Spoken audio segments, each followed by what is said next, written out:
Damn, I got caught eating. Hey, Dots Pretzels. They're that good. Hashtag sponsored content. Hashtag pay us. These are the originals? Don't show that Don't show that bag. They'll never pay us if you show the bag. That's fine. Ain't gonna lie, these things slap. We started off so well. No, what's going on, everyone? Welcome to a special episode of. Is this a special? Yeah, it's a special episode. Every episode's special. Yeah. Welcome to a special episode of Walking 90. I'm your host as always, Yogi Bar. I don't know why I forgot the intro.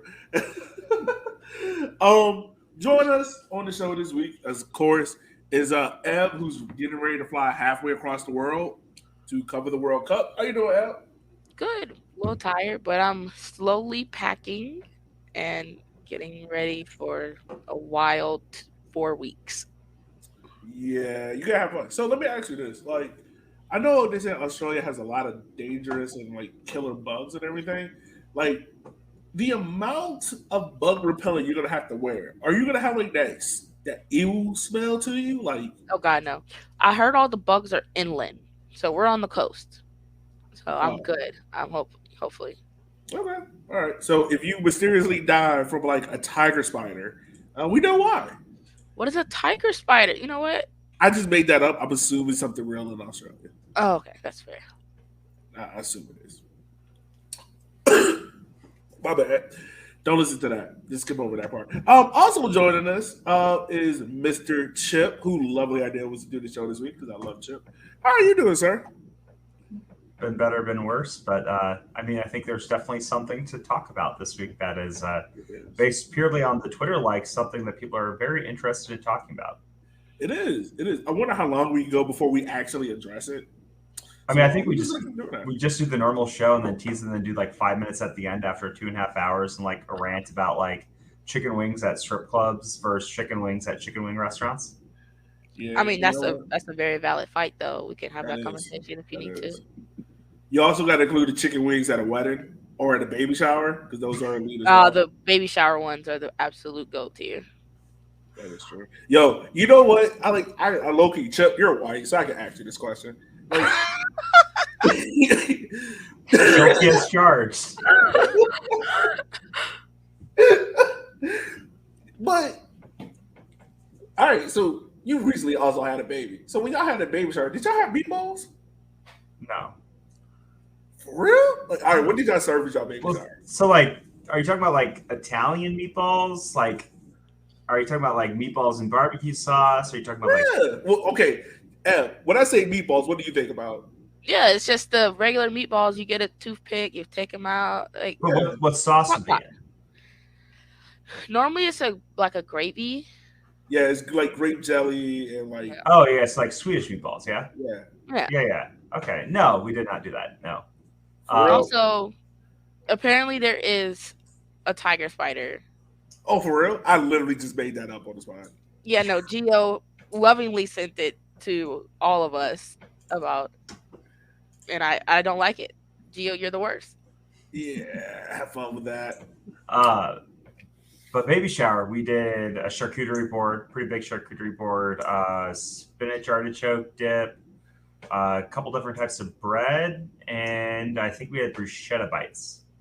That all sounds right. Yeah, none of that happened at the black baby shower. We're gonna have meatballs, chicken wings, greens, maybe some yams. Alcohol, like a lot of it. You have a lot of alcohol. Yeah, we had daddy walking out of their trunk. Yeah, we had it at my buddy's brewery, so there was definitely a lot of alcohol. But yeah, did you have on a Brewberry outfit? The fact that Chip tilts his head means he does not know what Brewberry is. I'm going to send it to you, Chip. Okay. I know what Burberry is. I don't know what Brewberry is. It's the hood version of it.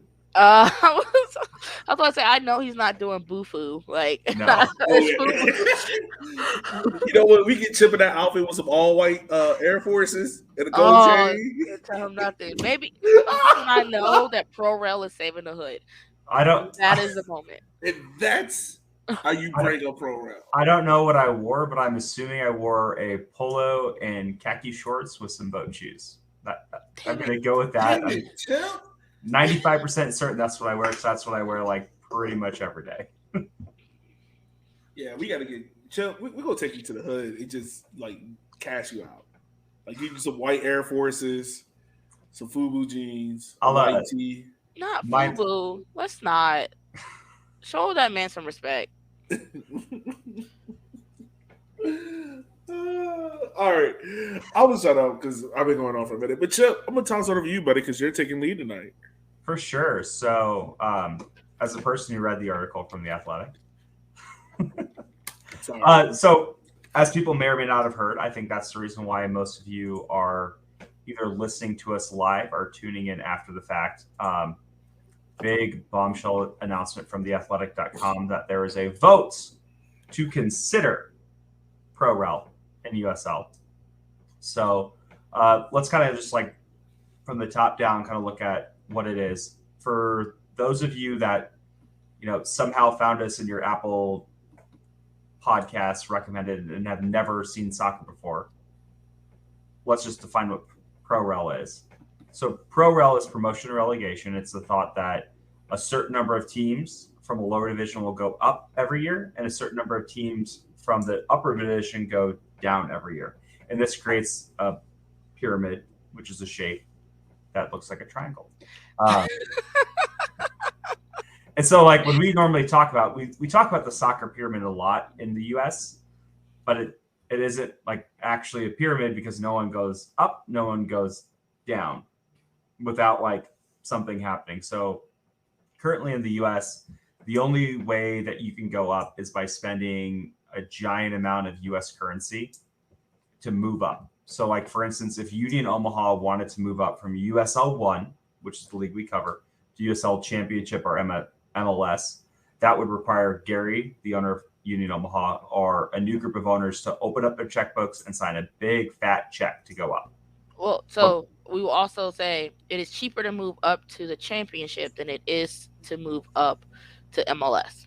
By like MLS is going to charge you 550 million plus. Yeah, it's so like an order of magnitude. I think it's 20 million right now for USLC and 500 million for MLS. So it's expensive, which is something we'll get to later on in the episode. But what Pro Rel essentially would mean is that there is the ability to move up by sporting merit. So if you win whatever structure they decide on, you would go up a league. And if you are the worst team in the league, you go down. So this current plan excludes MLS. Obviously, they can't unilaterally decide or include MLS. So at the beginning, the plan is to have 3 leagues as part of this.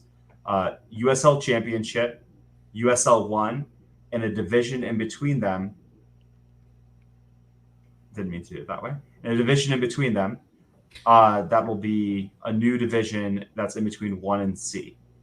So in my opinion, what's probably going to happen is USLC is going to become that middle division, and then they're going to peel off the top half of USLC and make that USL Premier. They love this British nomenclature and everything else, and so I think you're going to end up with USL Premier, USL Championship, and USL League One, which match the current English Football League nomenclature, and then you'd have USL 2 still has like the amateur league. And I think that's the biggest point of distinction is right now the plan is not to make USL 2 a pro league. There's no promotion or relegation as it stands out of USL 2 into USL 1. USL 1 is the bottom tier professional, the professional pyramid in USL. And so this new league, depending on how they do it, and again, this is all like weird mumbo jumbo US soccer crap. The new league would probably be what would be considered a Division 2 league. So we'd have 2 Division 2 leagues. We'd have whatever the top league is, whatever the middle league is. And again, probably USLC becomes the middle tier. And then USL 1 at the bottom of the professional period, along with NISA and MLS Next Pro. And so there's a couple big things from this article. The first one, much like the Super League announcement, whatever the top division ends up being called, they're going for Division One sanctioning. So Division One sanctioning is what MLS has currently. So with that comes a spot in the Champions League. It comes with much higher criteria for quality of stadium, quality of field, quality of players, everything else, including the Metro. And so I think it's a direct shot across the bow of MLS. And I think the biggest reason why they're doing that is because of things like San Diego. So USL as a whole is being attacked from the top and the bottom by MLS. At the top level, you have MLS, who's continually poached top USL markets. They've taken Cincinnati, they've taken Orlando, they've taken Nashville, and now they're taking San Diego. They're trying to take Sacramento. And so the top of the league continues to get poached.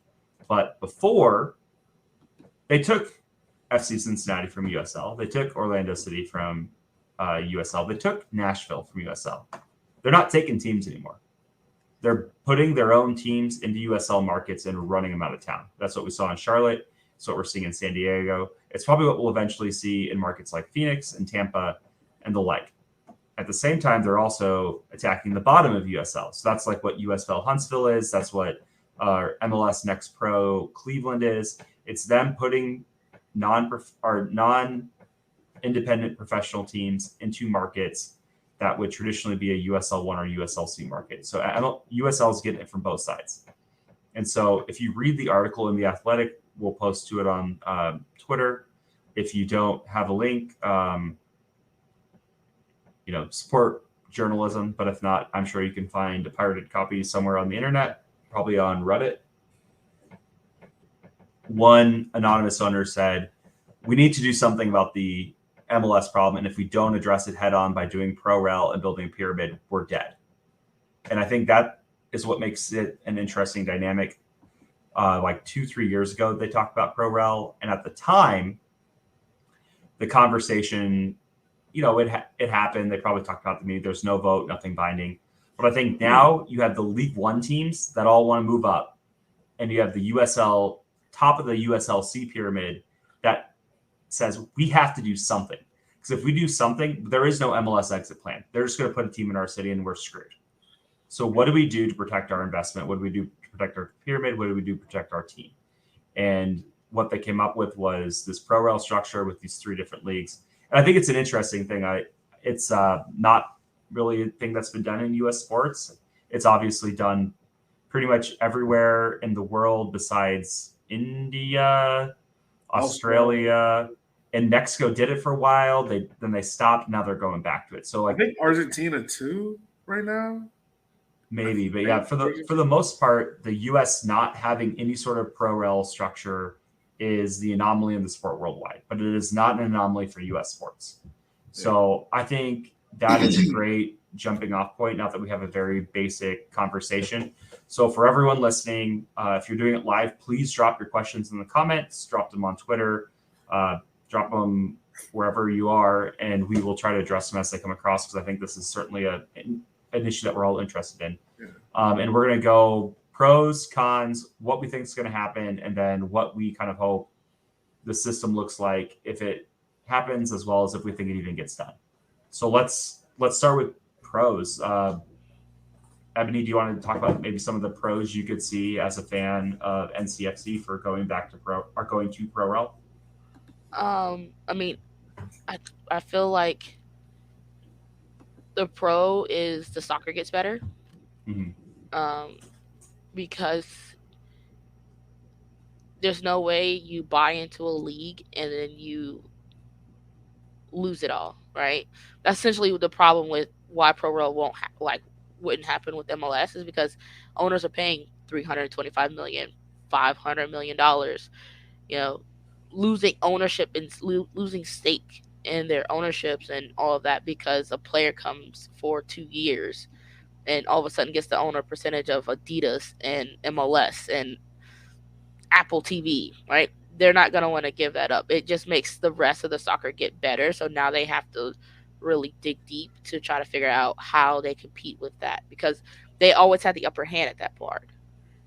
The talent was going to go there because there was more money and the play was better. Now you're raising the stakes in these lower tiers in that pyramid, and it makes it, I think, better. That's one pro for me. So I'm sitting here thinking, I'm trying to not say I'm struggling with the question, but Where do you I think, start? yeah, I think it depends on what club you're talking about. Like, how does pro rel benefit each club? Like for instance, I talk about my home team, Richmond, right? Like being being promoted. Honestly, it would get some of the casual fans in the city be more aware of the sport. Like, you're going up a level. That's more story coverage. News sites will cover it more. TV revenue will probably increase a little bit.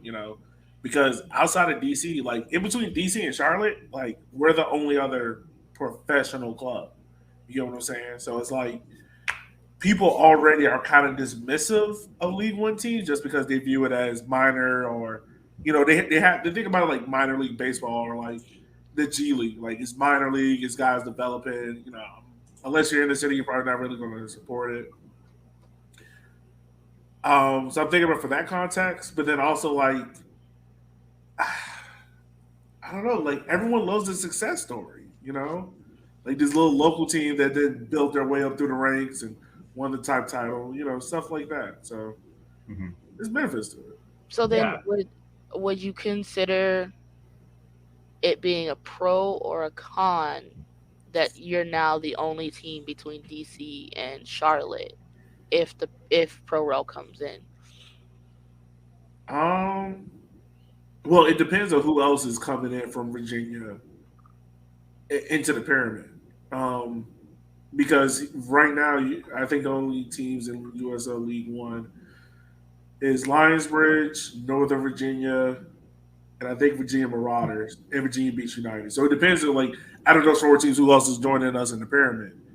I've always said I think there should be more teams in Virginia. Like the like the fact that the Richmond Kickers are the only one who are professional level is insane to me. But I think it would be a benefit. Like I think like obviously growing the game is always going to be a benefit in my book. It just also comes down to like what do you get from being promoted? I mean, obviously, if you get promoted, you get the added benefit of, more money in your coffers, more fans attendance, which means more money coming in. So it's a benefit to it. We also got a question. Do you want me to go ahead and throw it Yeah, we can do that one right now. I just pulled up their. They change so often. I want to make sure I know who's even in. in? All right. How many teams do you think will need to be on each tier, and do you think you'll see more successful NISA/2 clubs try to get into League One if Pro Rel happens? So USL2 is yes. We already are seeing it. It's already something that's going to happen. I mean, Ballard FC, Little Rock Rangers, PDX, Fort Wayne FC, Wichita FC. These are all teams that are already considering the move to USL1. So it's going to happen for League Two. And I think for them, it's Vermont. It's another good one, Geo. If you're successful at the League Two level, if you're successful at the League Two level, you can probably safely assume that there is somebody in your city or someone from the league office that is working on bringing a pro team to your city. It just makes sense. Like when you have 5,000 people showing up in Little Rock, there's somebody at the league office on the phone calling people from Little Rock and saying, hey, you interested in being an owner in League One? I think NISA's the hard one. I think with NISA, Chattanooga right now is probably the best team. That like the team you'd want is Chattanooga. But unfortunately, right now, as far as we're aware at the time of press, there are issues with bringing them into the league just because of the territory rights of Red Wolves, which personally, I think it's chicken shit that you allow that still if you have a pyramid. Let them into the league. Who cares? Like, you'll figure it out. And honestly, like, let the strongest team win. That's kind of my thought. But they're too big of a team to let just like flounder in NISA. And if we don't do something, they're going to go to MLS next pro. I mean, But also that's another pro as well. My fault, Chip. I didn't mean to cut you off, but like also oh, that's you're another good. pro. Like I was rambling. new league rivalries. Like don't get me wrong, I love Richmond versus Fort Madison, right? Mhm. But let's be real. Like not many away fans are at those games, Mhm. right? But if you told me that like God forbid, Chattanooga Rebels won the league and they're getting promoted into the same league with Chattanooga FC, right? Do you understand? Like, do you understand how many people from outside of Chattanooga is going to come to that game just to see it? Right. Like, it's going to be on a whole nother like that's a pro. Just new rivalries, new teams playing each other. New rivalries form, things like that. Like, it would be crazy. But my Yeah. fault. Go No, go you're ahead. good. But besides that, I think from Nisa, the only other teams you'd want were the Bobcats in Maryland, and then I have no idea how Savannah Clovers is doing, but maybe Savannah Clovers just. But even then, do you have issues because of Tormenta and their territory rights or what's going on there? But I mean, from Nisa, probably not much. Like, there's a lot of chaff in Nisa. Like, you don't want most of the teams that they're not stable. They're propped up of the league. To answer Zach answered, do we need to let go of territory rights? Yes. Yeah, 100%. Especially if a team's coming into the league at League One and there's a team in like Championship or Premier. Yes. Especially because they're probably not going to play in the same stadium. Like, one team can be out in the burbs, one team can be out in the city. I don't know what Omaha's territory rights are, but if they include like Lincoln, like, yeah, Lincoln should have their own team. That's 100%. But to be successful, you need enough to have a round robin. I think that's first and foremost. I think, well, the math's probably going to end up working. The first year is going to be 16, 16, 16. I think with all the expansion teams that are rumored to be around by 2026, which is probably when you target it, there's going to be 32 teams in Championship and 16 teams in League One. So that gives you a 16, 16, 16. You take the top half of Championship, make them Premier. The rest of the 16 stay, and then maybe that first year, and then after that 2027 you do Pro Rel and you go from there. But I think the other big thing is talking about League One's going to be bottom of the pyramid. That was in the article. Yeah. So there'll be another league in between, but I think personally the other big pro is that it's going to really increase investment. So we talked to a variety of sources around the league. Some were front office people, some people were technical staff, some people were broadcasters, and we kind of got a gauge for what people were thinking. And one of the big things that surprised me from a lot of the front office people in both the USL League One and USL Championship was there are League One teams currently outspending USL Championship teams, both on rosters and on front office expenditures. If you want some guesses, look at what USL 1 teams are outdrawing USLC teams. That's probably a good barometer of who's outspending who. So, and I think it's not like MLS where there's this incentive to like sit on a team to sell it in 10 years because then the value just increases. I just think there's some value to it, but I think, you have teams in USL 1 with ownership groups that are much more ambitious than some of their USLC counterparts. And I think, we should reward that. We should reward people investing in their teams and everything else. And at the same time, if I'm at the bottom of the pile of USLC, I'm probably thinking, oh crap, I better throw in a couple extra $1,000 this year to get my team above the line so I don't go down. Yeah. And if you're in USL 1, all of a sudden it's like, well, right now, if I win, what do I get? I sell some extra t-shirts with the star above my crest. I get probably buy a trophy from the league to display and have at a couple fan events. Like, what's like the value of it? Like, your team's going to get rated. You're going to lose all your best players. So it's kind of like, well, now if I win, I go up. I can play in a higher league. I can get more sponsorship money from being in a higher league. I can have better play. I can keep my players. It's a win-win. And I think ultimately what's going to happen there is you're going to see an increased investment in the league across because people don't want to go down and people want to go up. And so you're going to have this high tides raise all boats. And I think that's the big thing. And the biggest winner there is going to be us as fans with better quality soccer and then local soccer talent because you're going to have a lot more incentive for teams to have academies to try to find these hidden gems and get them on their books. And it's going to increase depth. It's going to increase the player pool. I think if we're going from pros, it's going to increase the quality of play because all of a sudden everyone has an incentive to play better because for both leagues, there is no prize money for winning. If you win, you got to sell some stuff with a star above your crest. That's it. Yeah. I guess now we get to the fun part of what are some of the cons. Yeah, the pros are easy. I think we all like the pros.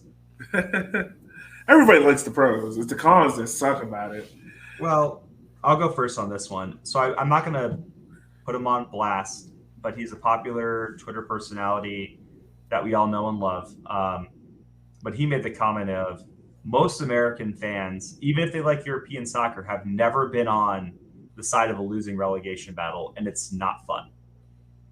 And I think his hypothesis essentially is that teams are going to fold. Do you think we're going to see an increase in number of teams folding after relegation? Panel and audience? No. If they were all, if they were gonna fold after a losing season, they would have done that 3 seasons ago when they lost the league. Mm-hmm. So I think I think as long as they are still able to tap into a community and keep those fans there, they'll be fine. Yeah. Going down sucks, but they're also, if you're not capturing the Wrexham feel of a game, even when they were a game away from winning and going up, and then they lost, and so you still watch the show. So it's not like you don't know that heartbreak. Yeah. You're still experiencing that, whether it be far away or in your hometown. So I think the people will be fine. I Mm-hmm. think the clubs will be fine. It's just a matter of using that moment to create another Wrexham or another Richmond AFC or Ted Lasso, whatever you want to fucking call it today. Um, because there's going to be another show out. There's going to be another something that taps into that feel good story that people are looking for that can keep your team around. So, So I'm going to ask a two-part question. So again, for some people who maybe don't follow USL League One, have followed some of lacrosse because we're talking about Pro Rel. Yogi is a fan of Richmond. Ebony is a fan of NCFC. Yogi's a fan of not Ted Lasso Richmond, like actual Richmond, like a real, actual living, breathing football club, Yeah, not like the real half a team. TV thing. So real boy team, Mom. for the people that maybe don't know, both Yogi and Ebony's team self-relegated from USL Championship down to League One. So here's the two-part question. Part one, the year after you relegated, if you had gone around your team's stadium, what percentage of people do you think would even know that you were down a league? So speaking for Richmond, I say 60%.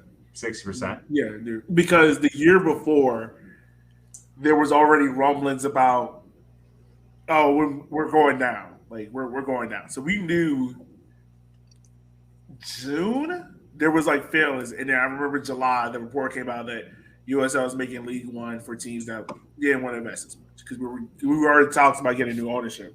Mm-hmm. So, and I also remember because that year we were horrible on the field. Like we couldn't invest in how we could because before prior to that point, Richmond was, and let me tell you, like Richmond was a dominant force in USL. Like Mm-hmm. we brought in amazing players, but when the MLS got more popular and started spending more money, it kind of priced out some of the lower tier MLS players. So they come to the championship because they knew they could get more, and Richmond can't compete. Like we couldn't spend because all our money was coming from the youth club, right?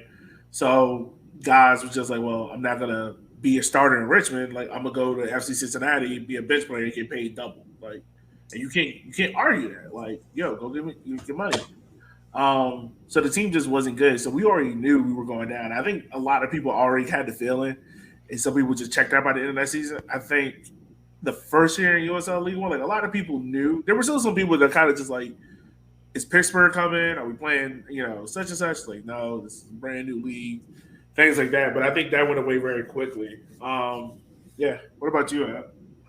um, I would say my percentage would be probably around the same. Um, maybe even higher, just because once we self relegated after like the big MLS thing and losing that bid and all that, the only people in the stadium were the ones that knew we were in League One and were like, yeah, I still want to come Same see them here. anyway. Yeah, same here. Yeah. I mean, also like for us, like our attendance was about the same. Like it didn't drop or go up any. We were averaging roughly. Shoot, I'm trying to think back to 2019. I say less than 2.5 a game. Like the crowds were thin. Even that last season of the championship and that first season in 2019. Now, obviously, Well, they're not. sit on that for a second. Okay, Sit on okay. that for part two. My Yeah. fault, my fault. So I guess part two of the question Yeah. is your team better off after relegating, or would you have been better off staying in the championship? Oh, obviously, we're 100% better being relegated. What's your average attendance now for Richmond games? Shoot, 5,000. How'd you guys do last year? I think we were like upper threes On the table. How'd you do in the Oh, table? the table. Won the regular season. Let's not talk about the playoffs. And how are you guys doing this year versus how you were doing your last year in C? I mean, very much different. Like, we were averaging like 5,000-6,000 in C. I think we're averaging about 2,000 now, if on a good day. So not bad. Still better than some averages and like even some of the championship teams. Um, which is wild to think that 2,000 it beats some USLC teams. But it could be better. It is getting better as the season goes on and we keep winning, which is what people were looking for really, is wins. Because we kind of went about it the wrong way when we immediately dropped and then played 10 out of 11 kids and kept getting smacked 3-0, 4-0 every week. So it is a lot better now. I think that's always the interesting thing. So I think, and it is always interesting towards the end of the year because we always have the conversations. It seems like every year besides this year, we've had a championship team move down from USLC to USL1. And this year, our target was Charleston. And their fans acted like that was the most insulting thing in the world, like it was the death sentence and yada, yada, yada. And it's like, I don't know, man. We have a lot of fun down here. It's a fun league. It's still good football. And I think that's the interesting thing is I think, again, per our friend who if you follow soccer lower league stuff, you probably saw his tweet, but no point in putting him on blast. I think if a team dropped from MLS to USLC, there'd be a lot of heartburn. But dropping from USLC to USL1 or from USLC to this like parachute league that they're going to make, I can't imagine the impact is going to be that great. And I think ultimately that's the point is how do we build up these teams enough so that we get closer and closer and closer to what MLS is providing so that ultimately we could conceivably have an open pyramid. Because I think for sure, like if the Rapids drop from MLS to USL Championship, like, yeah, things would not be good. That's why I think that's a con of these two leagues fighting for the same Division 1, because you're never going to get full buy-in from MLS. And my fault. No, you're good. It's just it doesn't feel like it's going to be any fun, right?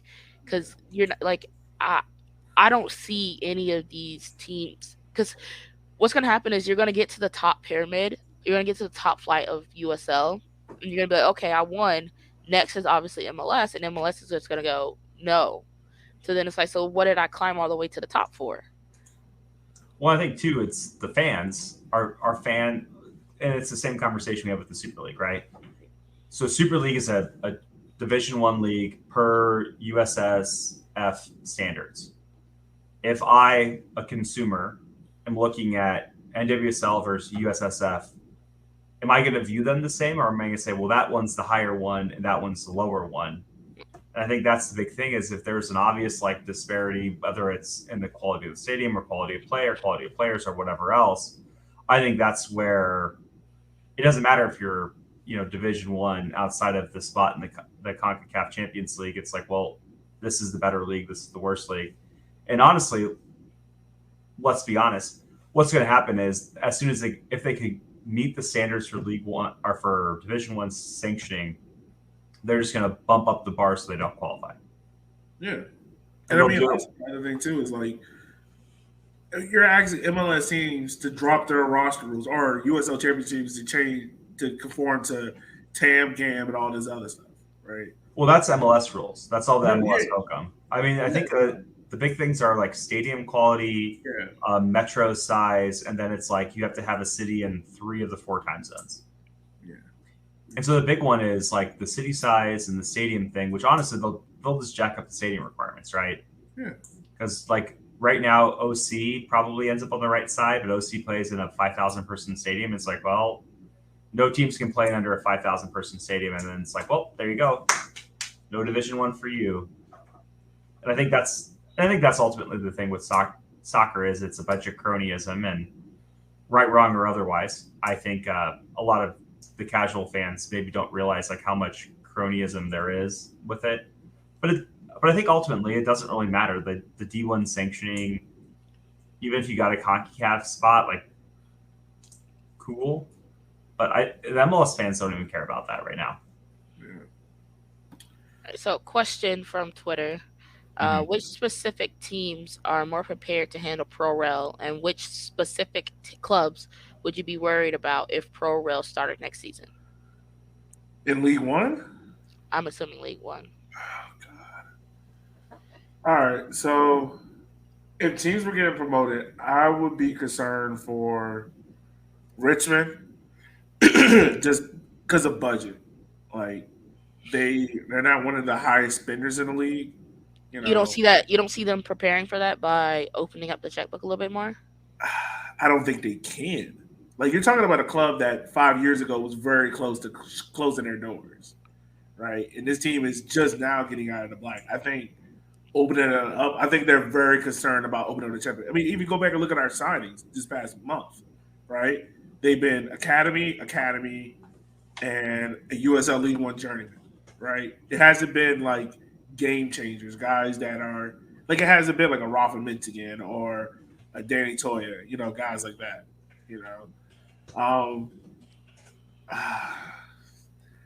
I think One Knox might struggle just because they're new, and I think anytime you like make that quick jump, it can kind of like we've seen it in the Premier League where a team like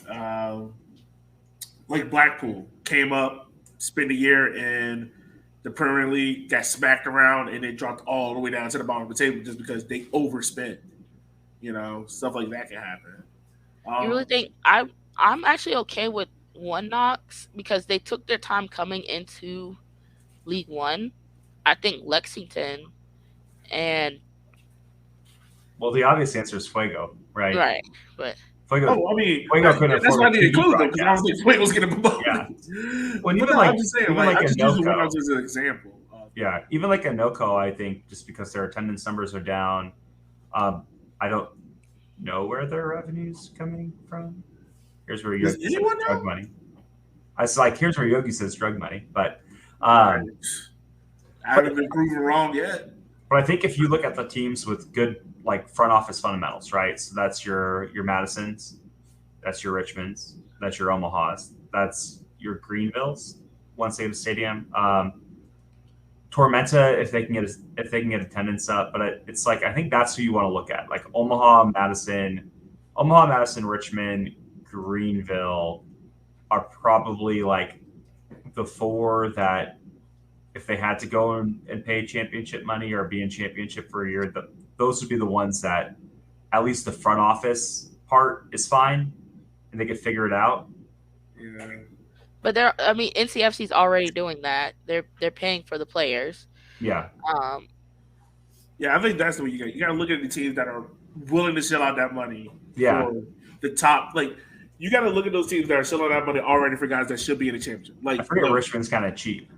yeah, we are. Like, I'm not. That's why I did include Richmond in the teams that were Yeah, probably doing the championship. Like, we don't bring in guys that are already coming for the championship. Outside of this year, will Belmar. That's probably it. Like, mhm. a lot of our signings come from development academies and people you never heard of.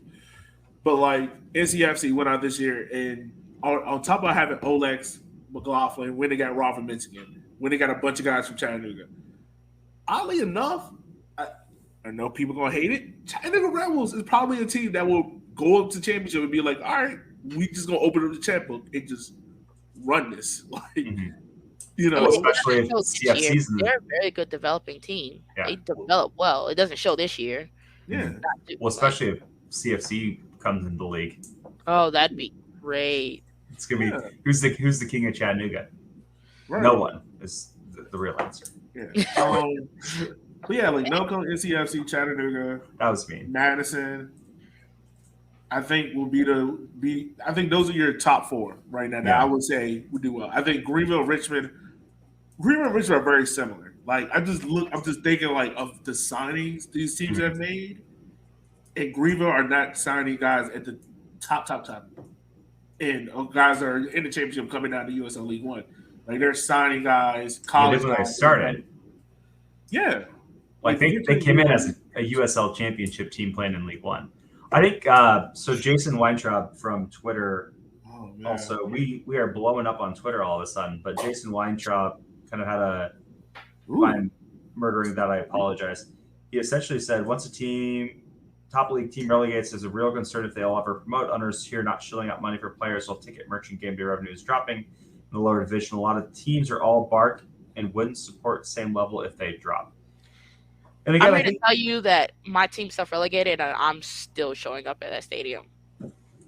Yeah. And I think, again, it's the level of play between – and I think what saves this current version of this is USLC and USL1 are already pretty damn close.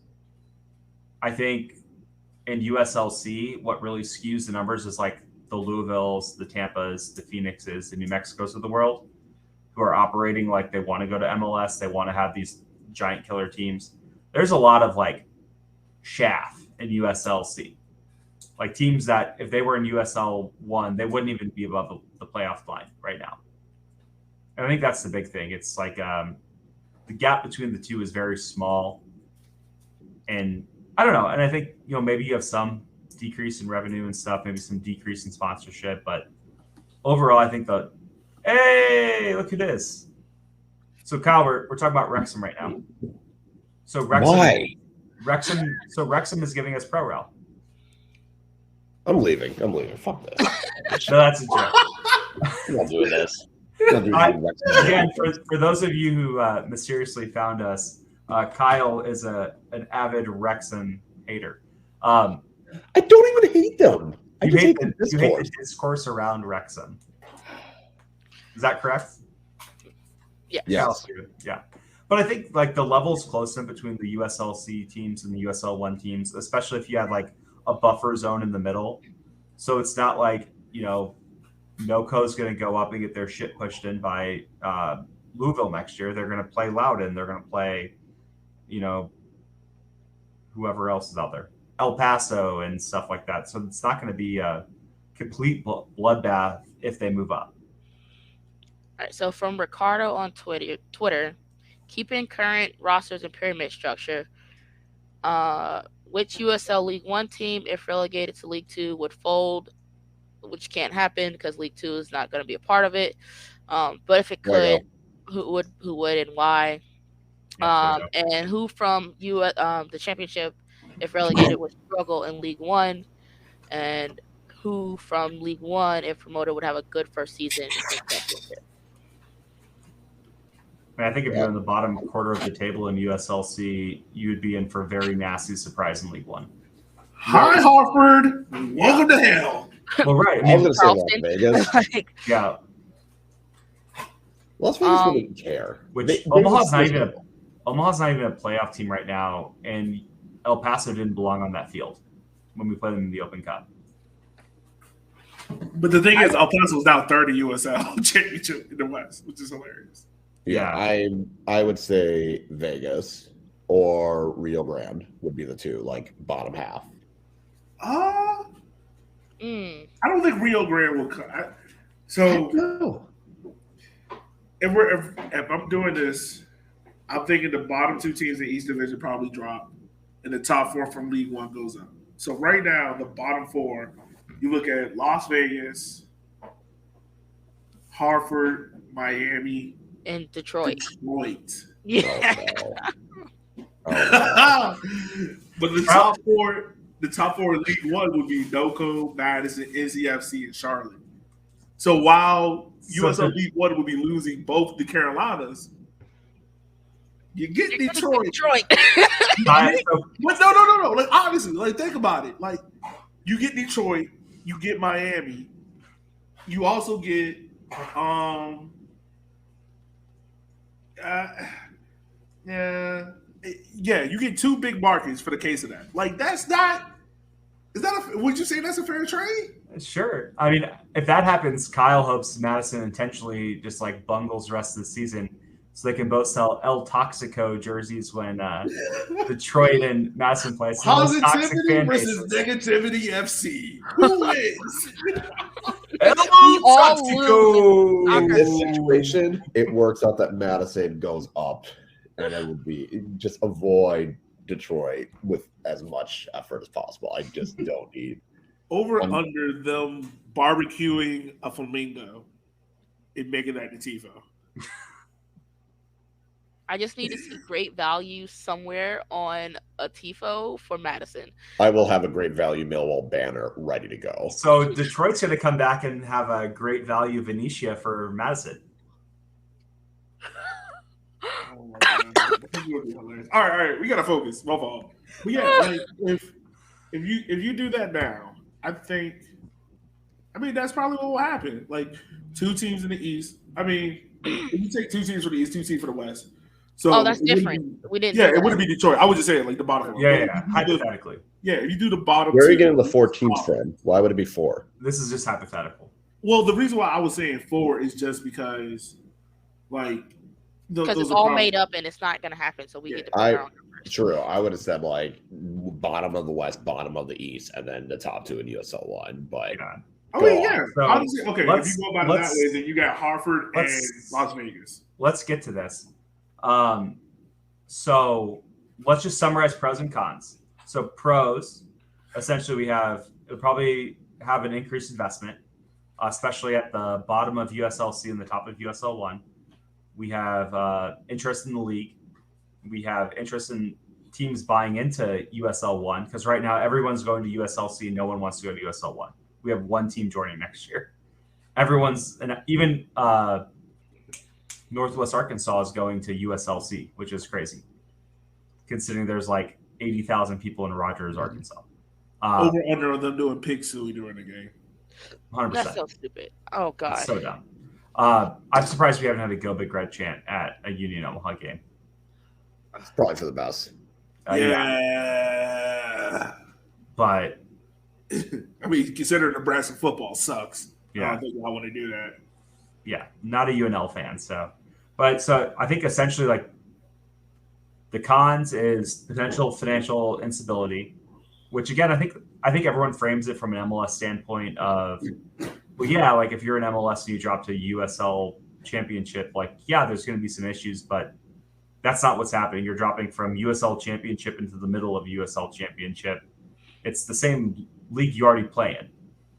Just the teams at the top are going to want to spend even more to not go down, and the teams in the middle are going to want to spend more to not go down to League One, and teams in League One are going to want to spend more to not be in League One anymore and go up. And then, of course, always there's the front office instability, layoffs, and everything else when you go down. But even then, like, Yogi, did your teams really lay anybody off or go down staff-wise, you know? So actually, yes, they did. We went down. A few people got laid off because ownership was coming in, so they were changing a bunch of stuff. Because once again, for those who don't know, Richmond Kickers, the pro team, used to be owned by the youth club. So the youth club was paying for everything, paying for players and all that stuff. Yeah, it was because that's how it was set up in the 90s. Oh. So it just kept the same way. And plus, Richmond had like one of the biggest academies in the city. So like, I mean, that's what it was back then, you know, because you didn't have investors dumping in money like you did now. So that was like smart. That's why, honestly, part of the reason why we stayed around for 30 plus years. But with 22 Holdings coming in, who is owned partially by Rob Ukrop. Okay. I didn't know if you did. The investment changed, so they kind of had to limit a lot of the stuff that they're doing in terms of front office. And the front office stuff got a little bit smaller. I know, like Nate, he just joined, but I remember him telling me like how they had to like he's doing the job of like 3 people, you know, and like some front offices in League One, like he'll be in rooms and it's like he's doing the job of like 3 people in there, things like that. So yeah, people will lose jobs when you go down. Mm-hmm. I'm still not over the fact that the youth team owned. Well, okay. I mean, okay, so the reason why, like I said, like because when the club was set up, like you didn't have investors spending stupid amount of like you had some investors obviously spend a stupid amount of money, but like Richmond set it up so like the youth club and the fees and whatnot paid for the pro team. So like the pro players like partially of it was like you play for the club, but you also coach for the youth club. So like the coaches were the players. You know what I'm saying? Mm-hmm. And that's how it worked. So Yeah. that's how it got paid. Here's one aspect that I've been thinking of, and I mentioned it on my Twitter thread, is the potential pro could be players sign longer term contracts instead of doing the 1 year or the 1 year with a team option or one. So, there could be a player that signs a 2 or 3 year deal so that they can be a part of a core.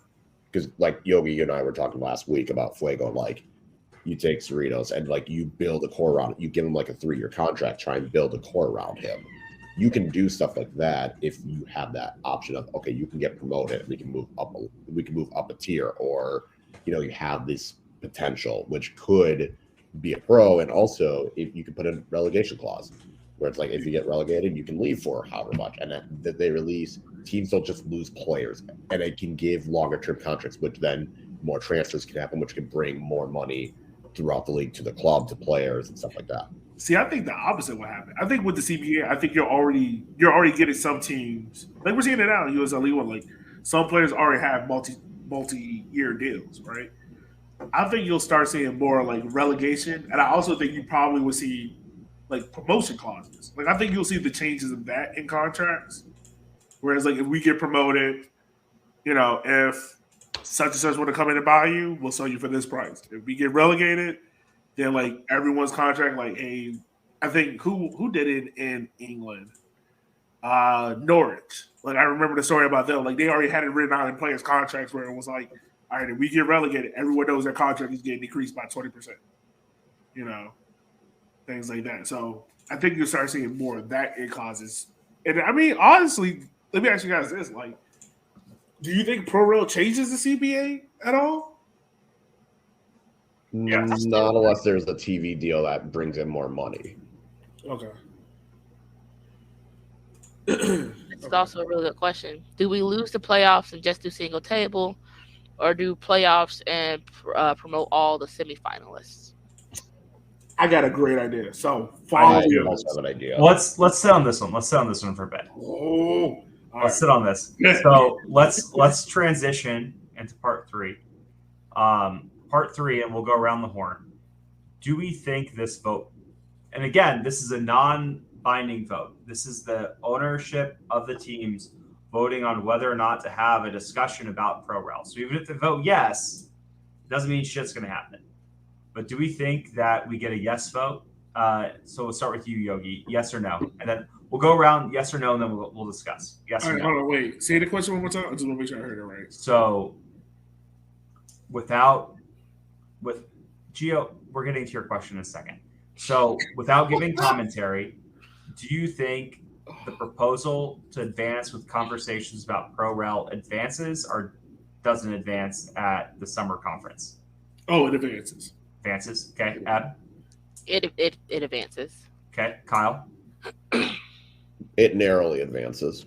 Okay. So do I have to be the contrarian just so we have something to discuss? I also think it advances. No, I mean this is still a good discussion. Why I think it advances is probably different for everyone though. Mm-hmm. What I think the big difference now is, as we alluded earlier, is the teams at the top half of USLC, they need something. Before they didn't need anything. Now they need something because it's, MLS is coming for you. MLS is coming for your markets. So I think the teams that are probably reluctant to do it are the Loudons, the Rio Grandes, the Las Vegas Lights, those teams of the world. And I think every single USL1 ownership group is going to vote for it. every single one. My reasoning of why it will be narrow is I think there's going to be more teams that are just not going to want to mess with the stat squad. It's not necessarily going to be bottom half teams of championship or stuff like that. It might be USL League One teams as well, because then it might then this sounds negative, but there's probably going to be some USL League One teams that are going to have to feel like, okay, now we have to like spend more to try and compete. And maybe that's not their first option. Maybe that's not something they want to do. So now it's kind of like they have to, unless they fold. So it's either fold or force themselves to spend to compete. So I can see that being a little bit more of a hindrance for some clubs, both in Championship and USL League One, because they are fine with skating by with doing the bare minimum. And now if you have this, if you have the consequence of pro rel, I can see some teams reluctantly saying no. I still think it passes, but I think it's going to be a lot closer than you would think. So people are cheap at the end of the day. People are still going to be cheap. Honestly, that's why I think it passes. Is because all people aren't reading the fine print, so they're just going to ride this high of Pro Rel coming to USL League One or Pro Rel coming to the USL Pyramids, and they don't actually make a move for like the next 5 years because they don't have to. All they have to do is just talk about how they passed the amendment to say that there's a bill on the way because something, and never actually have to do it. Mm-hmm. So yeah, and that would be my big thing is, you can pass it to stay in the press cycle. You can pass it for the press. You can pass it to, get teams to sign up for League One, whatever. But until it happens, like I'm kind of the opinion that until it like we're in a season and a team goes up and a team goes down, it's not real. That's kind of where I am. Let's see. I mean, I think it passes just because it's not really much stopping them from not passing it. Like I think it's just a thing that gets passed. Like I don't think they mention this or let it quote unquote leak to like Tom Bogart and Jeff Ruder if they weren't already thinking, okay, it's going to pass. Let's go ahead and see what people think about it. And they already know people are interested in it. So I think as the thing passes, it gets eyes on them, and like you said, Kyle, they can take their time, kind of figure out. Which me personally, I don't mind them doing. Like I'd rather you take your time figuring this out than just hastily doing it and it crashes the entire system. Like pass the vote so you can explore it because, and we'll talk about it later, but I think we already have a version of Pro Rel. Is that the Pro Rel everyone thinks, but I think there's a way how you implement that into this next phase of it. Well, I think that's the biggest thing is you can't, I know they're saying like run it out in 2024. That's just not realistic. Yeah, no. I'd say 2027. I don't think that. I think the earliest I would want to see it is 2030. If that, like, yeah, I think 2026 is when you separate USLC into two different divisions, and 2027 you start moving whatever up and down you decide to do. Yeah. All right. So now that we've talked what we think is going to happen, what do we hope happens? Like, what do you think Pro Rel, at least to start with, should look like between USL 1, USL League to be determined, and USLC?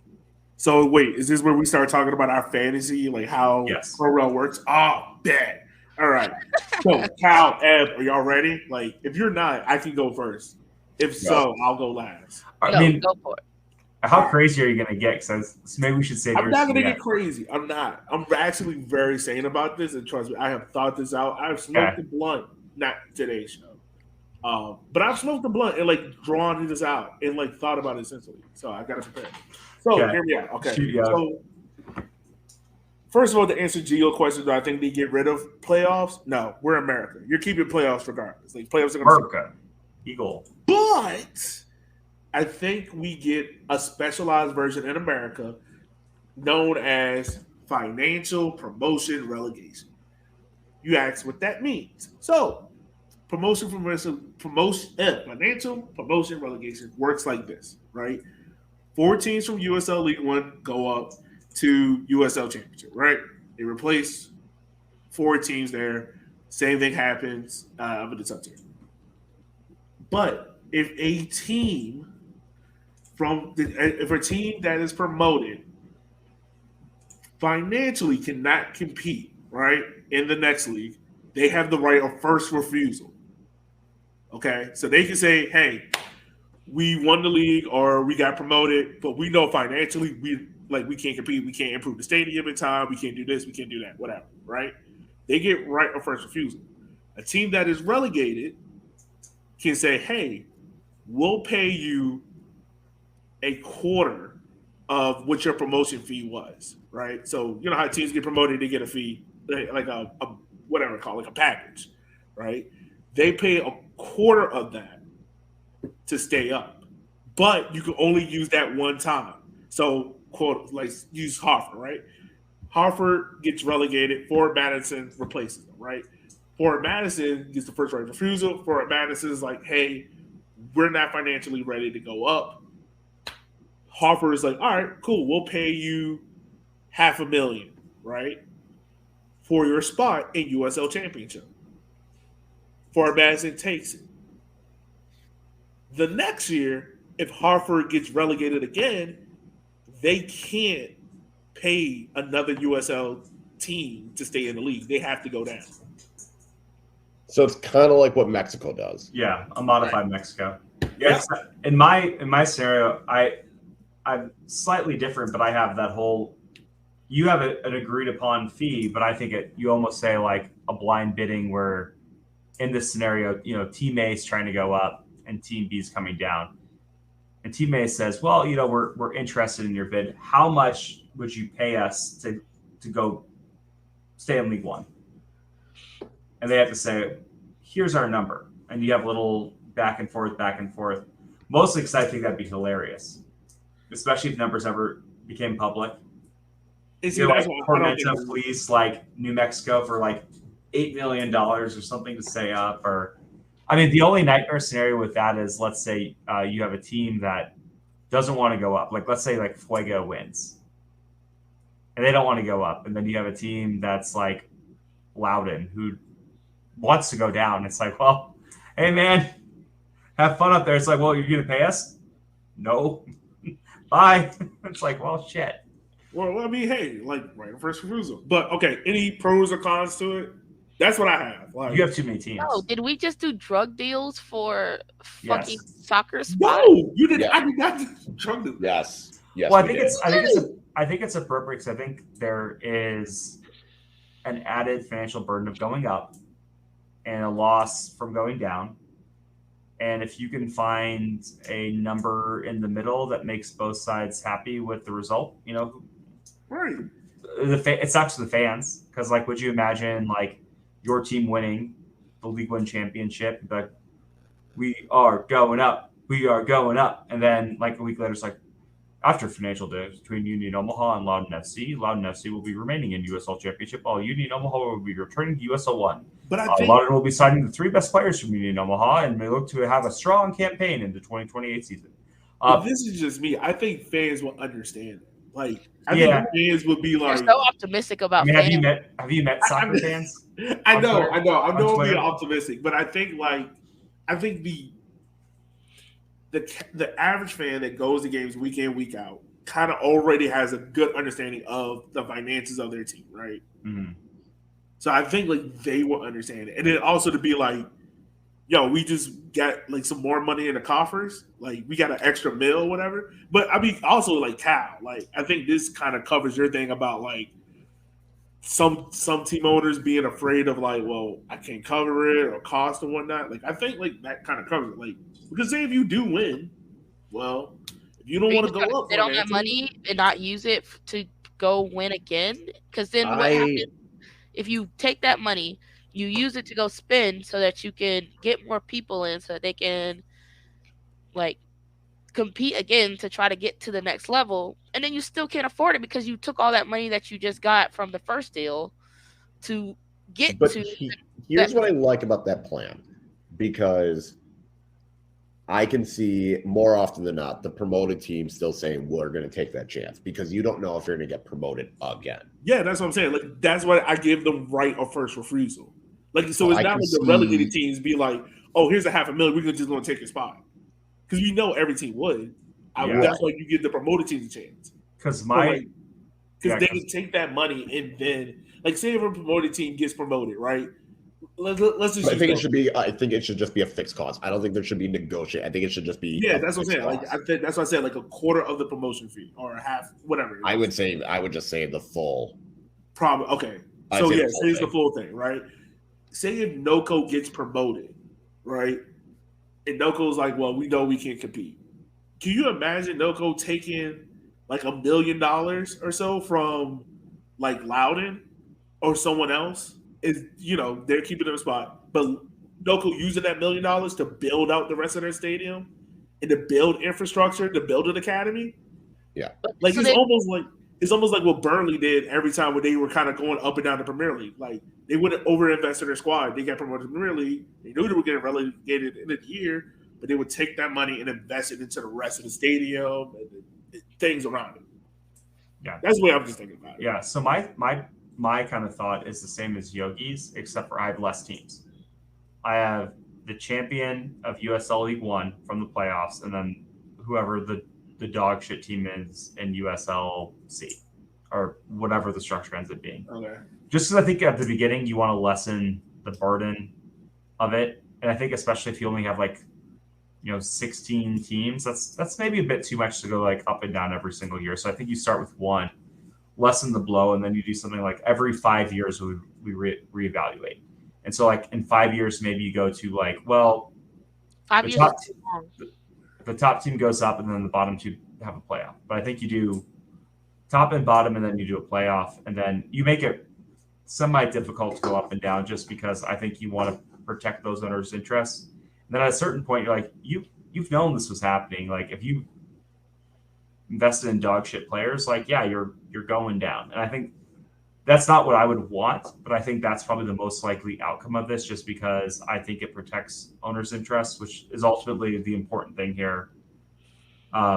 Not from my perspective, but just from ownership perspective, it's probably protecting ownership value. It's like if you go down, you probably deserve to go down at a certain point. So then, who's the Everton of this whole thing? They're the team that just won't go down no matter how much they try. And you talking about between Championship and League One? Sure. One again, there's going to be a buffer somewhere, but give me a I'm second. gonna I'll put give you that Ralston, answer. but probably going to be like Rio Grande or El Paso. Or El Paso's good now all of a sudden. Nah, you know who it's gonna be? It's gonna be Birmingham. It's gonna be Birmingham.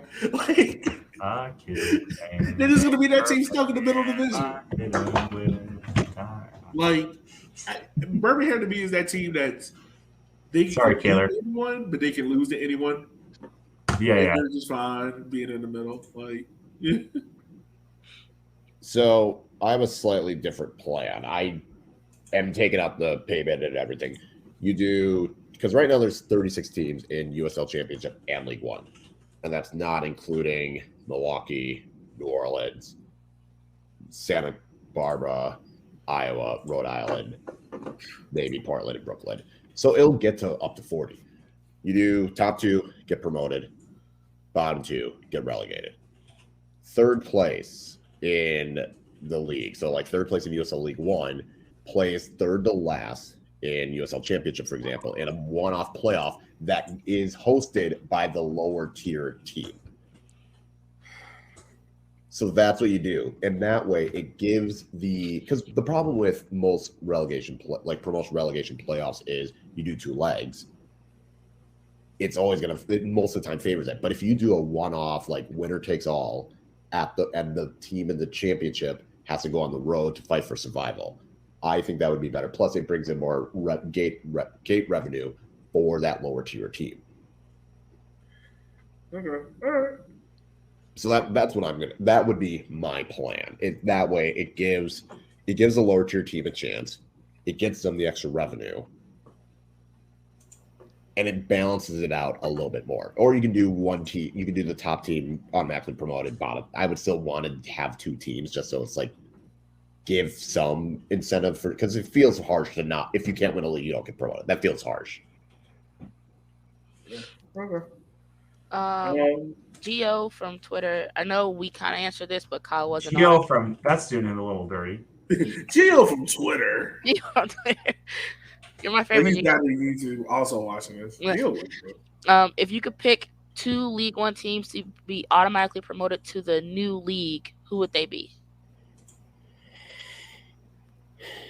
Like right now. Yeah. They'll go forward. Fair. Yeah.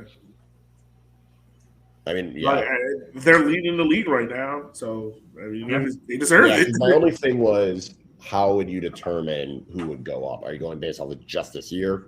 Or are you going based off of like over time, like a time period? I think you just go based off of this year. Like then, yeah, it would be no going forward. Then that would, I think like if you try to go back in years, because if you're going by like, oh, we only played this game, and we only played that, and then you try to do the percentages, like it's never going to. Well, I was going to say, if you do historical, it would probably be like a Greenville, Omaha, Chattanooga would probably be the top 3 because they've been consistently, because like up until this year, Chattanooga has been one of the top half teams. Greenville and Omaha have consistently been one of the top 2 teams. If you're going off historical standard, but just the season, yeah, I would say NOCO and 4. And then NCFC would be right there in that playoff game that they would host against, who would it be? The third worst team would be Miami. Hartford. Oh, Miami, yeah. It would be the Miami. Miami. No. So Miami would come to Raleigh, play in NCFC at their stadium, winner takes all. Yeah, it would be Miami. I mean, which I don't know, man. That would be a good game to go see. I would favor NCFC in that game actually. And that's like the incentive. That's why I wanted it, the lower tier team to host it, because it gives that extra.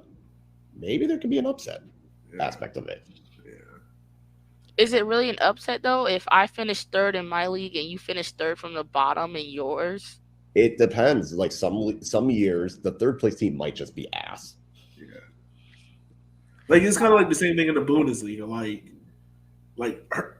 I know Hertz didn't finish 3rd, but like if Hertz finished 3rd and they're playing like Kaiserslautern, like if Kaiserslautern beat Hertz, it's an upset just because of like the sheer size of the team that they're playing against and they beat. Or even like if you do Premier League and Championship, like Football League Championship, you have Luton Town against Leicester. Honestly, I'd favor Luton Town. Right. Okay, taking out like it would still be considered an upset if like a Luton Town, like the club the size of Luton Town, is taking on an Everton, a Leicester. Yeah. Let's see. Which USL Taylor from Twitter? Which USLC team do you want to see drop? If I had my choice, all of them. If I had my choice, honestly, I'll go Indy 11. Ooh. I would go Indy 11. I think because I'm just looking at like in the top 5 teams from each side. I mean, the bottom 5 teams from each side, and I think you can form a nice little rivalry there between Indy, Madison, Omaha. Like, I think that would be solid. I think 12 hours away. Oh yeah, no too. It's really far. Midwest is big, buddy. I'd say Des Moines. I want Des Moines. Give me Des Moines. Oh yeah, I forgot about that. Well, I mean, this one's gonna be controversial. Anyway. Oakland. You know what? Honestly, that's not a bad pick. Now, the complaints about Oakland Field in USL League One would be elite. It would be amazing. It would be elite. Kyle, do you want me to go ahead and type Detroit for you, or do you want to go ahead and say absolutely not. I'd take Indy 11 in a heartbeat over Detroit. San Diego, because that'd be a good away day. Yeah, I can see them coming down. It would be. All of those are like elite, top tier ones. That would be so much fun. But they're elite for different reasons. Yeah. It's Indy would be great because that is the shortest drive for me. Like out of all the teams, it would be the shortest drive for Madison. Would be Indy.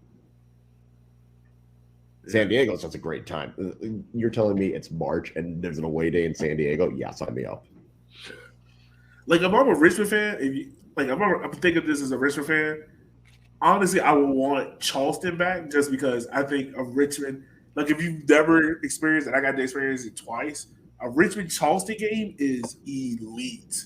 Like where both teams are going at it, it's nothing like it. I would love that to come back because I miss playing that game. But the inverse, other than Detroit, is there a team that you would not want to drop down? Damn it! You said not Detroit. We all would have said Detroit. No, I wouldn't say. I think Detroit would be different. Is there a team we don't want to see drop down from championship? Or a team you just wouldn't want to see? I don't want to see Las Vegas. Yeah. I wouldn't want to see the Rowdies drop. I like the Rowdies. Oh, okay. My fault. I misheard the question. I thought you said like they just would enjoy playing. My fault.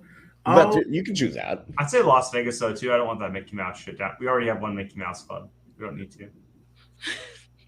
Hey, go on, Kyle. They would definitely outdo y'all. Yeah. They would 100% outdo y'all. That's fine. Until your cow goes out on the field and shits at midfield, you have nothing on Las Vegas. Okay. It would be like anti.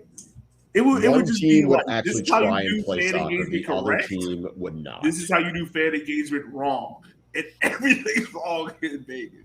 Connor Kaola would just be just sitting at the whiteboard, just pits out, red eyes, be like, "Shit, guys, I can't believe it. They did 2-for-1 bobblehead night. Like, what are we gonna do next?" It's like, it's gonna be so bad. That would. Oh no! I wouldn't want to see Louisville drop. What? I wouldn't want to see Louisville. Yeah, I wouldn't want to see Louisville. Yeah. I was gonna say Sacramento. Yeah, Sacramento's another. I wouldn't want to see that. That'd be wild. From going from this close to being MLS all the way down to League One would be. Yeah. Hey, that's literally what we did. True. Yeah. It'd be a 30. That is true. It would be wild. It would be wild. Yeah, it would be wild. It hurts those first couple of years. I'm just saying. Just if you need the blueprint, I got you. I wrote it in blood on the stadium stands. Like I don't know, man. Also, a good team that I don't want to see go down would honestly be because if they go down a league, they just go to MLS Next Pro.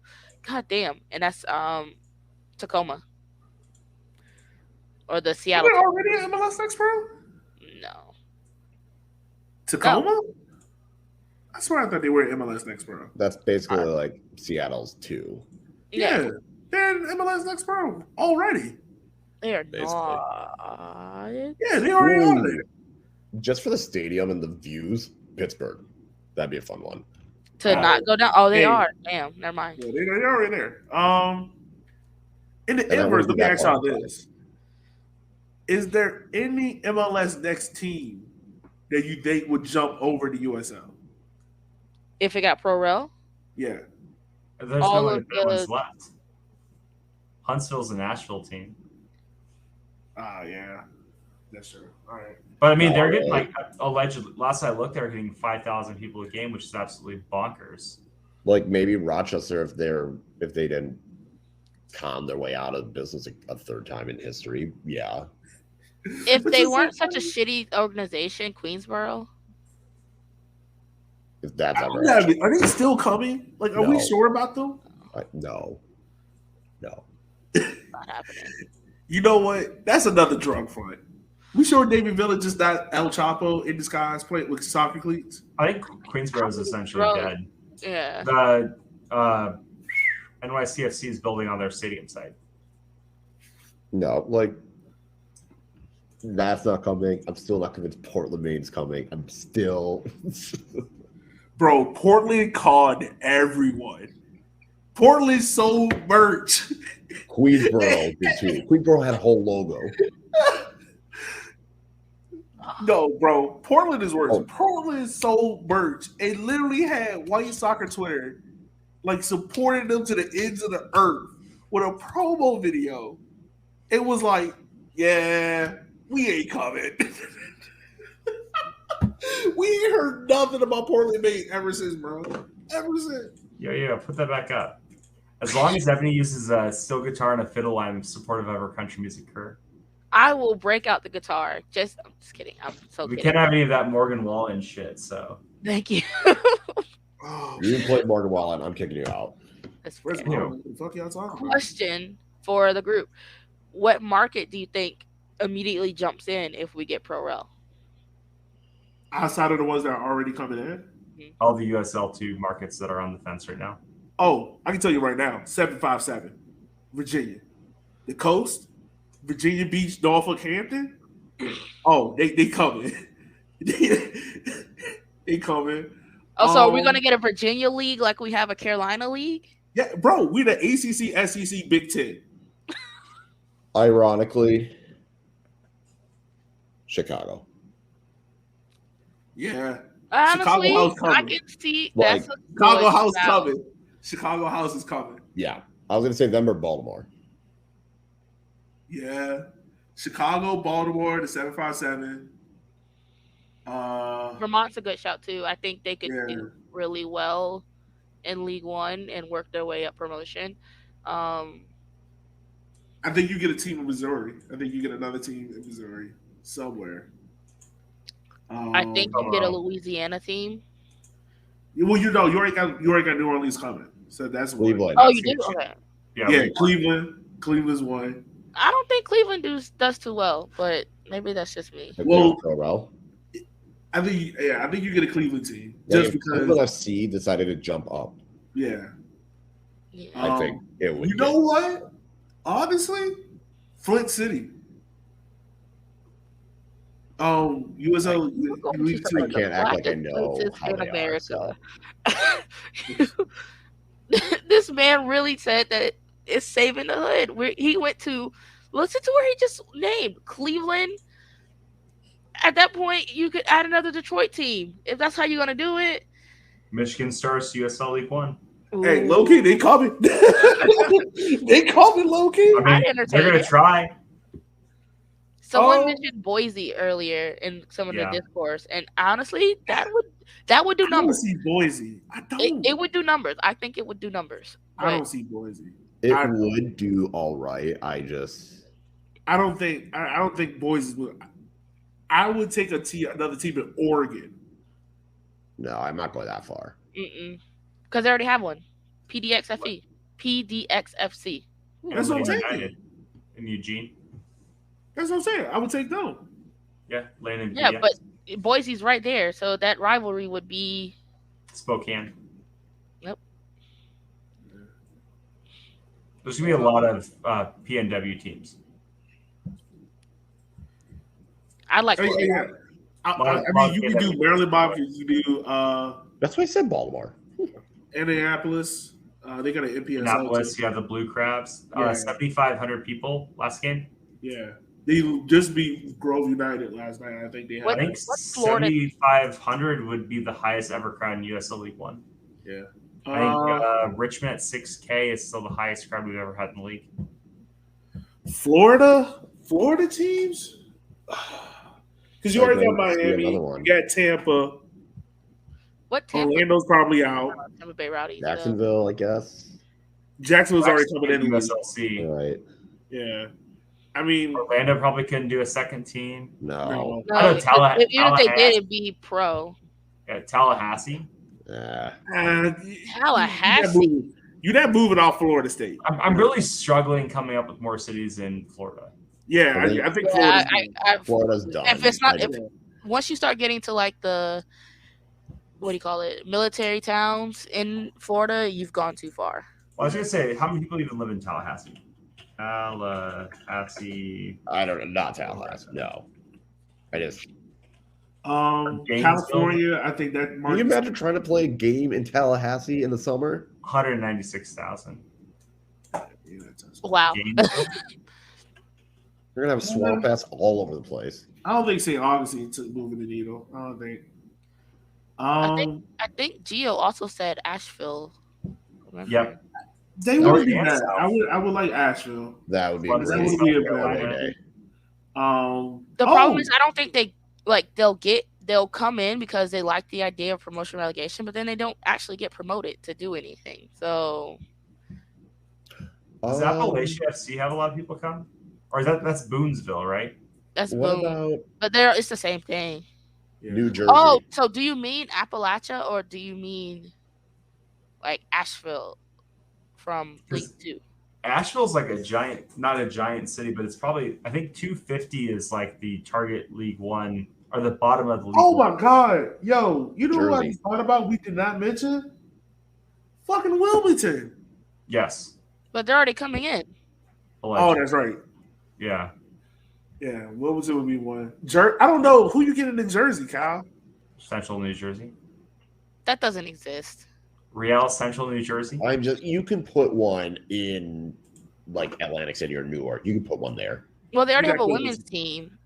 Right. Isn't that So- that's the actual functioning Queensboro, right?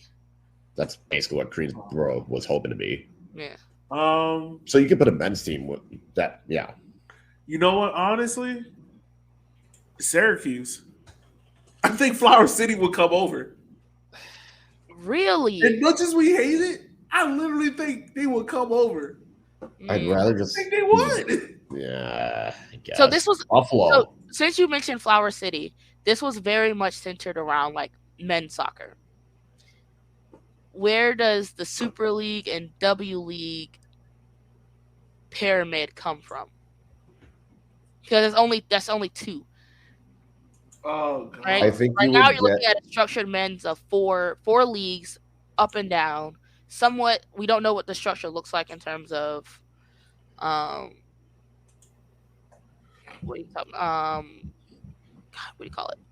I think A a move, lot. If you right? can put a third, if you can put a second professional league for the women, I can see a lot of the ones that are currently in the W League move up. Yeah. I think the W League will, like, I can see Richmond. You could probably squeeze in an Atlanta or a Savannah team in there. A Boston team. Yeah. Probably a couple of Californias. Like, honestly, I know Gio said it before. They say a St. Augustine team or a Tallahassee team can work in Florida. So WPSL Pro, but they wouldn't. Would they absorb under the USL blanket to become? That would be the tough part. Because I right think that now would help you have D1 and a semi-professional. Yeah. I think that would probably help. I think that So- would probably help. There's So- too much. I think with the women though, you could get you can get some markets like an Atlanta, like a Boston, like I'm sure Chicago. I'm sure a lot of people would be able to jump ship to the Red Stars over to the new Chicago team. They have more Oh, they're confident waiting ownership. for that day. Don't they have Edgewater out Minnesota. there? Yeah. Like I'm just saying, there's a lot of areas that could take that jump. Detroit City, if they want to have their women's team move up. Chattanooga, if they can afford to have their women's team move up. Like Chattanooga FC, I mean, not Red Bulls. Chattanooga FC. So if they get bought, so let's say they do get bought out, they go into Division 2, and then do you make W League now your third division instead of semi-pro, so that you then get that pyramid built out a little bit more to go up and down? Probably so. Yeah. Probably so. Mm. I think with the Almost women's league, have I think to. there's a lot. It's not. I think hard. because we haven't seen it yet, we don't know what that looks like for the women's side. Even though it should be like unilateral, like if you do it for the men, you could do it for the women. But because we haven't seen Well, I think the other thing that helps the W League, I mean, that helps. I think the other thing, like the women's side of it, needs to work on is like getting a structure like TV deal in place. Because right now it's hard to watch games. I don't know if that's hindering or not, but Well, the other thing I was trying to going to make say is there's myself so like Charlie many, Davies. Oh there's God. so many WPSL teams. There's so many that you would have to almost make. You would have to make almost a second and third tier, and then W League could be that fourth / semi-pro. So you're saying do the same thing that they were trying to do with in Chip's mind of split the championship into two, and that becomes your second and third instead of your first and second. And now we're building out what should be the same of 4 leagues up and down, and Yeah, Yeah. it develops. just with the amount of WPSL teams that are there, you could. I don't know how many of them are professional and stuff, but you could do that.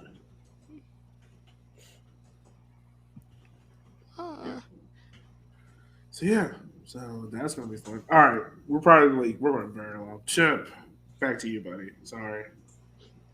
Well, I think this has been a really exciting conversation. I think it's obviously something people are interested in, something people are passionate about. If you're not listening live, let us know your comments on Twitter or Instagram. And yeah, it should be fun to follow. We'll keep you updated, and we'll be back next week with our normal content. Oh, God damn it, Kayla, we're trying to log off. So you saw... Yeah, we're not going to do that tonight.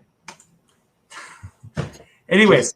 CBS, please just buy USL. Yeah, someone get Oh better. my God, bro! Rates. That makes Bro. everything work if we have media rights. Honestly, yes, please, because And then half the games can be on the Golazo Network, half the games can be on CBS Sports Network. Some games. No, can be I on don't need more CBS. wrong takes from Charlie Davies. Please. No. We can exclude him. Hire us. Exactly. Hire You get a us. Golazo show. I don't even need a Golazo show. Give me a 30-minute segment once a week. I promise I won't say no curse words on TV. I won't talk bad about white people. Sometimes. And I'll do my best. Just hire killed the deal right there. Like, What? I like how he says hire him. It's like, don't bring the rest of us. Just hire right. him. No, I'm talking about. I'm saying like all of us. No, you said what you said. I'm gonna be the main one. They're gonna be like, Elliot, can't tweet about eating ass. You really calling yourself the main one? I'm saying because I'm the one that's gonna be like, yo, I'm gonna be the reason why this deal falls through. Hal, you're a family man. You're fine. You got Woso, and you're the voice of the LGBTQ plus community. You're fine. I don't want to be that. No, that's a lot of pressure. Me, on the other hand, I guess I'm just chopped liver. send us on the college gaming tour. Me, on the other hand, they'll be like, look, Yes, I we will. already got one black man on set, and he's stable. Elliot, Where? Kyle, he's not the black man. You know they hiring two So black first men of to be all- in the room at the same time. So is Chip is there for He there for the taxes. I'm here for diversity. the diversity hire. Chip is there for the diversity. Kyle's the stable family man. Crazy that you think like I'm here for accounting. Yeah. I'm doing accounting. And you're the voice of the LGBT plus community. They need you. They need y'all. Me, on the other hand, woo, they're gonna have a couple of meetings with me. Like Elliot, like you can't tweet about that. You can't talk bad about white folk. Can't cuss out white folk. And I'm gonna be like, So what you're saying is, so this is what I'm gathering. You are Micah Richards. yeah. Ooh. In terms, and whoever is going to be the Jamie Carragher, one of us is going to be Thierry Henry, and then we have someone else be Kate Abdo. And I call dibs on that. You called dibs on Kate Abdo? Yeah. Yeah. What, would you not? Honestly, that's fair. She speaks Yeah, like thank 18 you. languages. I don't understand. Look, I may only understand one, but I'll learn. I'll download Babbel. I'll download Duolingo. I'll download Mango. I'll learn all the languages. Yeah. just know when the show get canceled after the third week, they just put out a tweet of like, due to unnecessary language and Elliot's calling white people cracker on TV, we have decided to place Walking 90 on hiatus. As long as they're like the good crackers that like you get on a charcuterie board, we're fine. If I'm a saltine, I'm not down with that. And that's how you bring it back to the baby shower outfit, Chip. Which we are going to get you that shirt. That's going to be your first shirt for the CBS show. Please no. Anyways, I was trying to log in so I could stop the show, but for Walking 90, I'm Chip. Thanks for joining us. We'll see you next week, and as always, stay Walking 90. Tip your strippers, everybody. Just saying. Tip your local.